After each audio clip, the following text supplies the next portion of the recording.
The EBEOs were highly influenced by the European powers. You have to understand, even though the Europeans have been coming to Africa, to West Africa, back in the 16th and 15th centuries, they have not ventured into mainland Igbo land.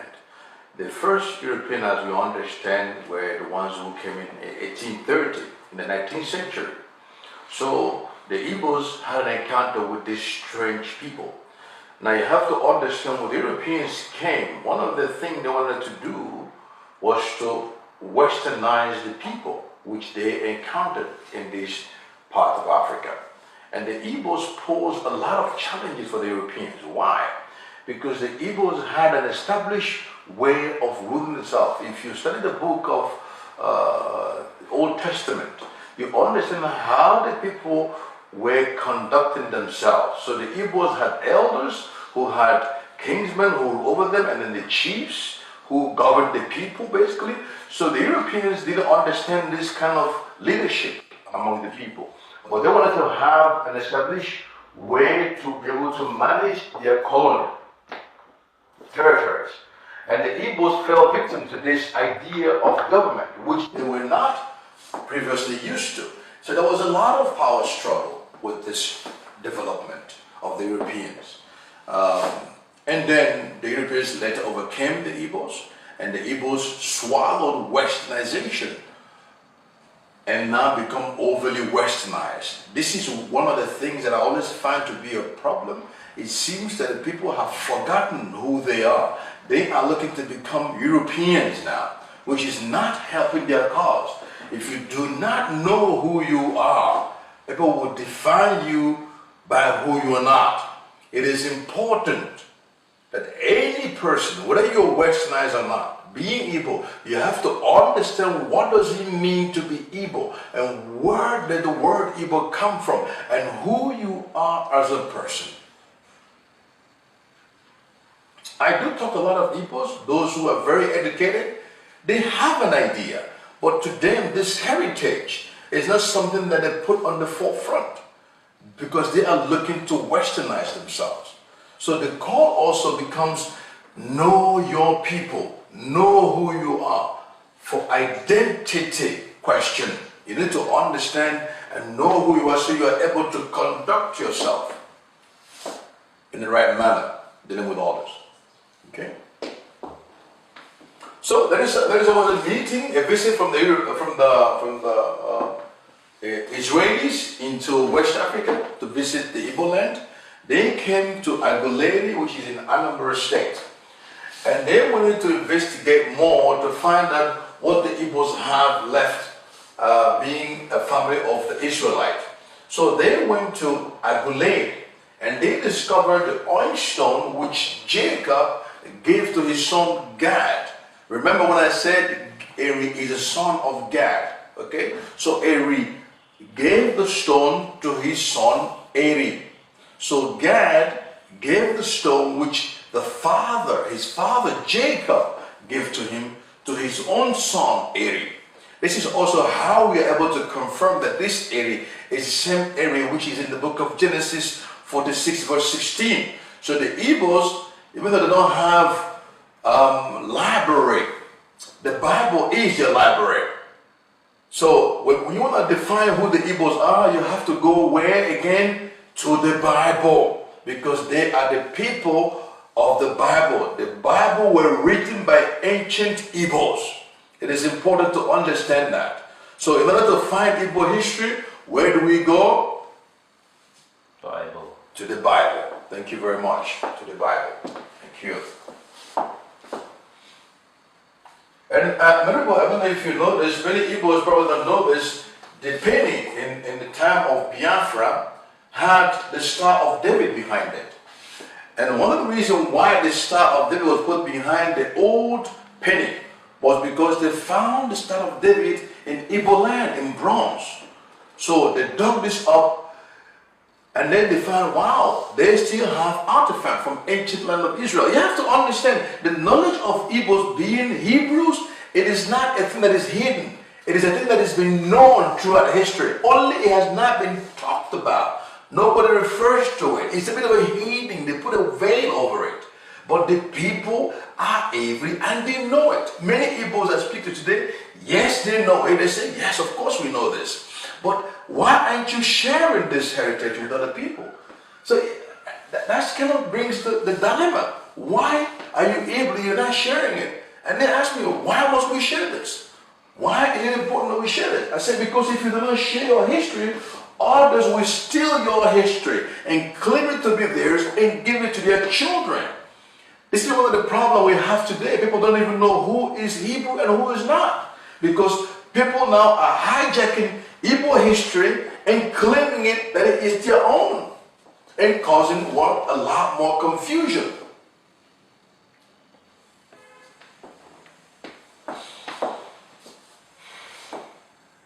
So in 1917, they discovered the Star of David. So they put that star behind the Igbo penny.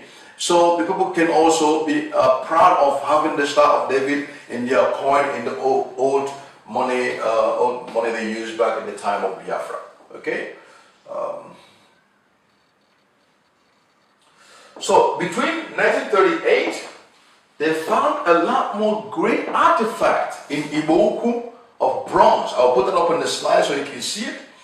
So they knew these people must have come from a richer culture. Yes, although they are not looking so rich today, but they came from ancient Israel, from ancient power of the past. So you have to understand the Igbos were the same people as the Hebrew Israelites. So they came from a kingdom which God himself defined, and the people God himself raised as a nation. This is why you will never be able to understand God's relationship with the Israelite unless you are from that tribe. It is important because there is an intimate relationship. Even though you know about God and about Israelite, you will still not be able to understand the nature of this relationship and why God will scatter his people, because they broke that intimate covenant which they had with him, that they will not serve any other God. They will be his people and he will be their God. And this is why the people were scattered, because God had to judge this very sin. God will not judge America on the same stance that he will judge the Hebrew Israelite. Why? Because God does not have this kind of covenant with America. God will not judge England by the same covenant, because he did not have this covenant with English people. But with Igbo people, he had this covenant. So he's able to judge them, bring them back to Egypt in ships. Egypt meaning slavery. As Moses foretold in Deuteronomy 28, you can read the whole chapter. You will be startled at how accurate that chapter predicted the future of the Igbo people. Igbos were one of the most sold tribes in the slave trade. During the transatlantic slave trade, the Igbos were in high demand. So now we know there's a lot of Igbo kingdoms based in Jamaica, Haiti, United States of America, are mostly Igbos. When I hear some of these names, the African Americans, they call themselves, they have Igbo-ness, but they don't even know it. And I know what that name means, but they have changed it. They put a Y or take out a J, but it's still Igbo name, and I know what it means, like Ike, and some names like this. Every Igbo name has a meaning. Why? Because if you look at the Bible, people name their children according to events or something that happened in the family or their fathers. So all the Igbo names have meanings. Igbos don't just give name for name's sake. My name is Elo, which means ideal, God's ideal. So every Igbo name has a meaning. What you need to understand is then find out what the name means from the person who bear the name, or what the parents who gave the person the name. Because most of the time, these modern day Igbos don't even know what their name means. Okay?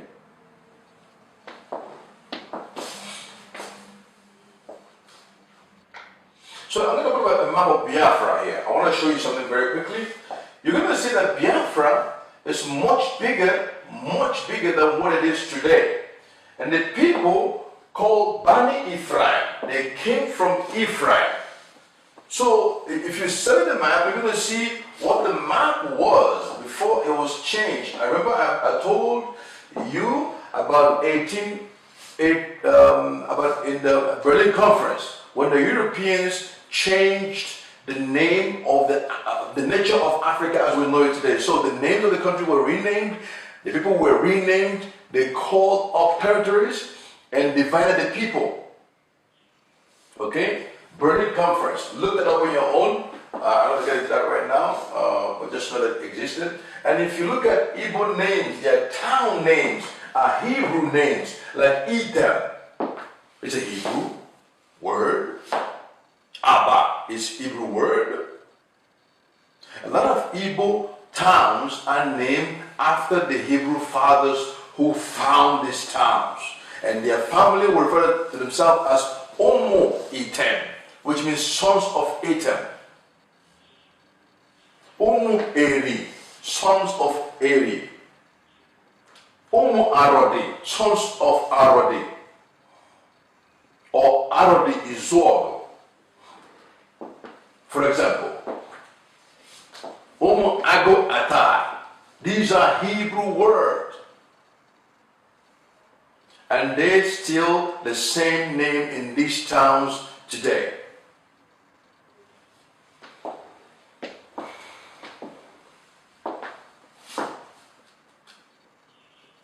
So this is an old Igbo town. You see here at the bottom you have the Bight of Biafra at the bottom. So the whole curve is called Bight of Biafra. Today it's called Bight of Benin. And then you move upward, you're going to see the Igbo town, Uvet, Owi, Oban, Ebeb, Ekuri, before the name became changed.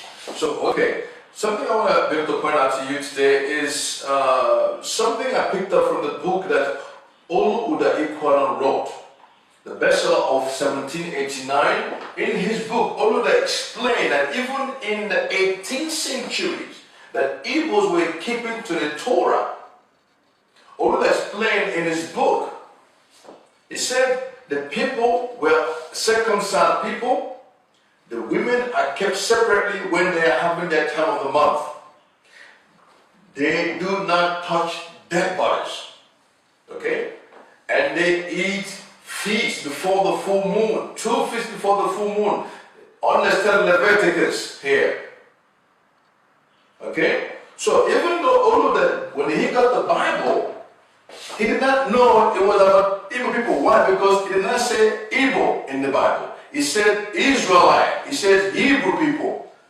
Because of the corruption in the translation. Had he said Igbo or Igbo, he would know these are his people. Understand that. Again, the Israelites did not refer to themselves as Israelites or Hebrews. These are modern terms borrowed by the British from the Latin translation of ancient scriptures. It is important to keep that in mind. So when you look for Israelite, do not look for the word Israel. Look for the word Ebo or Ebo people. These are the people, or the people from the land of Canaan. In Africa, they are scattered all over the continent. And they still know that they came from the land of Canaan. Down to Egypt and scattered. You should look for a book called by Rudolph Windsor. He explained how the migration transpired. Very accurate book. When I saw that book, I knew it corresponded with the African history itself, which we have from the Sultan. So this book is a good read for those of you who are looking to do some more research, become aware of the truth. That's a good way to start. Very brilliant researcher, a scholar, Rudolph Windsor. Okay, so the Igbos also practiced libation. If you recall in the book of Isaiah 31, those who pour, drink libation and make covenant not by my counsel, said the Most High. These are also today still Igbo tradition. I recall one time I came back from Europe, from Holland, and I bought my father an expensive drink, and I gave it to him because it was strong alcohol. The first thing my father did was he opened the drink and he poured it on the ground and give thanks and give also thumbs up to his ancestors. This is where that culture came from libation, wine offering, they call it. If you look also in the book of Leviticus, it's also mentioned there, and the Igbos are still doing that till there. Even Iriji, this is Iwaji, is also a fruit offering and fruit festival of the Igbos, which they are still doing till this day. Okay? A document by Muhammad Bello Sultan. Muhammad Bello is the second Sultan of Sokoto. In 1817, he explained how the people from Yoruba are coming to Africa and living among themselves, among Africans, small tribes of themselves. So you're going to have a lot of Hebrew families scattered all over Africa. The Sultan knew this. So he's explaining that these people came from the land of Canaan. Again, he's using the word the land of Canaan because the people of ancient Israelite were called those from the land of Canaan, not Israelite, children from the land of Canaan. So they left their tribe of men in the Sudan. So those in Sudan have EBEO living among them. Okay? And then went into West Africa where the Niger area is, which is today called Nigeria. So the Sultan is explaining historically, and the Sultan is a Muslim. So he had not read the Torah nor the Bible, because there's no way he would have known this except by oral tradition, those he was told by the people themselves. He's the first-hand eyewitness of this account. Important. These are old African documents, and it's also written also in the narrative of travel in the North and Central Africa on page 165. I will put that up in the slide here so you can see it. So you have to understand there is a lot of information about this migration. It is not a history that happened overnight. The Israelites ruled Africa for hundreds and hundreds of years. All the powers of Africa, Timbuktu, the tribe of Judah in West Africa, Asante. These are ancient Israelite families. They were powerful people. This history is there, but nobody talks about it. Now I'm telling you, we don't know where the Israelites are. If you do not talk about your history, others will steal it as their own. Remember that. Okay? Just run this up quickly. So I will put up the slides up on the internet. You can look up the references, and then you can study it. A narrative of travel in the North and Central Africa. A very good document. So among the Igbos, the Obugan is still there till this day. You can visit. So if you go to Nigeria, you want to go see Obugan, it is still there. It's not much, it's not a touristic decorated, but it's still a good place to visit because of its ancient heritage. The Igbos also held this place dear to their heart because they view it as one of the holiest places among the Igbo land, because Obugan is a temple that was dedicated to God by his son Eri. Okay, so these places are still there today. The people know who their father is. They don't need CNN or Fox News for that information. They know who their father is. They know who they are. If you are Igbo and you don't know that you are Hebrew, you don't know that you are Able or Ibri, then your father did not tell you. But all Igbos are descendant from the sons of Jacob. Please, we welcome your suggestions online. Any comment, please send them to us.